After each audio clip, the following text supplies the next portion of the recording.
Week 2 of the college football season is here. I'm Matt Scalici joining Cole Cubelic here, our SEC insider. Cole, I think without question one of the big stories coming out of Week 1, that incredible finish for Auburn against Oregon. Bo Nix with the heroic moment to start the season and start his career at Auburn. I'm curious as to your thoughts on his full performance, not just that last play. But what did you think about this kid, good and bad, from that first game? Well, we'll start with that moment. First and foremost, Matt, you take a young man that age and put him on that stage in that moment with that much time left in the fourth quarter, having to go win the game. That builds your confidence. That changes the dynamic of the personalities on that side of the football. And I think for him, solidifies himself as the guy in this Auburn offense, maybe for this Auburn football team. I mean, I still think Marlon Davidson and Derek Brown and a couple other guys have bigger voices than him on that team, but it really does put him in a much different place than he was a week ago today. As far as his entire performance, it got better. I think he was 7-9 in the second half. Obviously, a couple turnovers early. He underthrew multiple routes, and I think that's him maybe being a little bit hesitant because he had clean pocket a few times. And he just you can see him sort of pull his arm back a little bit, just doesn't really give a couple of throws everything that he needed to. And I think that's just him being young. That's experience, him knowing, hey, if I make this mistake, I want to try to make it here. Maybe trying to control a couple of his passes a little bit too much. But I'll say this, I don't think Auburn wins that football game without Bo Nix's mobility. And that really has nothing to do with design quarterback runs, which a couple were big. You obviously are going to think about the fourth down conversion when I bring that up. But really, I think more escapability in the pocket.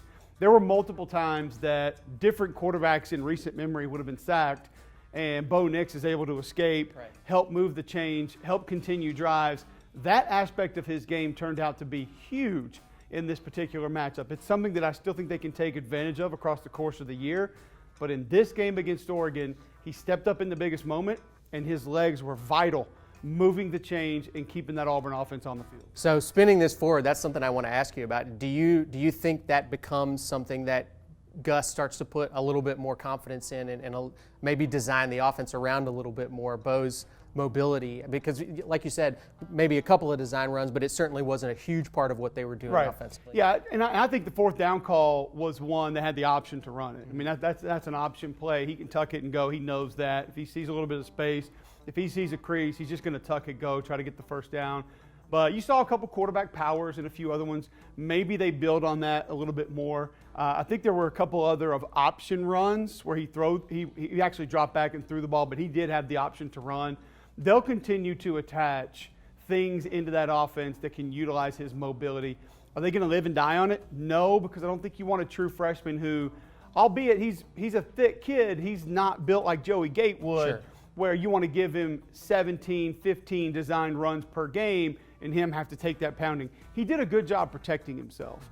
And, I mean, you get a guy like Jalen Hurts the other night, he even still protects himself a lot of the time. A little bit different than we used to see. He doesn't just go looking for contact, and he's a guy that squats, 700 pounds, whatever it is. So I think Bo Nix was intelligent in how he protected himself. They'll use a little bit more of it, but they're not going to ask him to do it 7-8 times a game in between the tackles. And last thing I want to ask you about, just, obviously you've got a young quarterback still, even after a great game like that.